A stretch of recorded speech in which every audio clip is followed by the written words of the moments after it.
Hey everybody, what's going on? This is Matt, and today I want to talk about focusing in on your strengths and weaknesses and identifying that as a language learner. This is something that's really important because oftentimes what we'll do is we'll focus in on the things that we're really good at, we're really strong at, the things that we enjoy, when we actually should be focusing on the things that we're not great at, we're very weak at. And the first step of this is taking the language learning process by your own, hands, taking the reins, and really taking control of all aspects of the process, including analyzing what you're doing right and what you're doing wrong. So, a lot of times in language learning, you can be better at one skill versus another, but at some point that weakness is going to probably hold you back from advancing and put you into a plateau state. And the only way to kind of get past that is to really focus in on those weaknesses. So for example, let's say you speak really good and then at some point it just gets really challenging to have more complicated conversations. Well, maybe if you learn more words, that will then allow you to have more complex and more interesting conversations. Maybe you're really struggling understanding what the person is saying back to you, and you should really focus in on listening comprehension. Or maybe you need to understand grammar explanation so you can express your thoughts more eloquently. There's just so many aspects where that other language learning skill, whether it's grammar, the amount of words that you know, listening comprehension, can really hold you back, right? You can be stronger at reading than you are at speaking. You can still have an accent, things like that. But in a lot of ways, there's these stopgaps that really hold you back. And if you can identify those strengths and weaknesses, it can really help you to just make progress quicker and ultimately just have more fun in the end of the day. So really, the first thing is always be analyzing your strengths and weaknesses. It's going to always be changing, always be just moving in a different direction, right? One moment you're going to have like the best your best skill will be speaking, and then the next you'll be like stuttering and you don't know what's happening, right?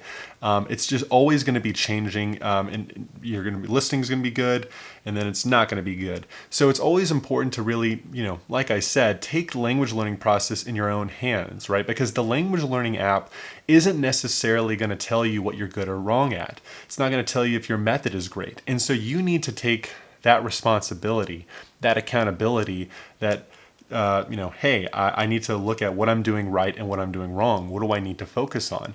And I think that a lot of people, they fall into this trap. They just want to speak. That's fun to them.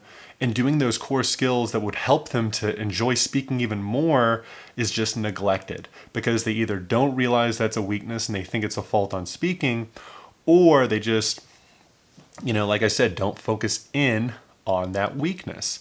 So, really be very just hard on yourself of analyzing what you're good at and what you're not good at, and try to focus in on those weaknesses. But this really goes beyond just the core language learning skills like listening, like reading, vocabulary acquisition, things like that. It goes well beyond that.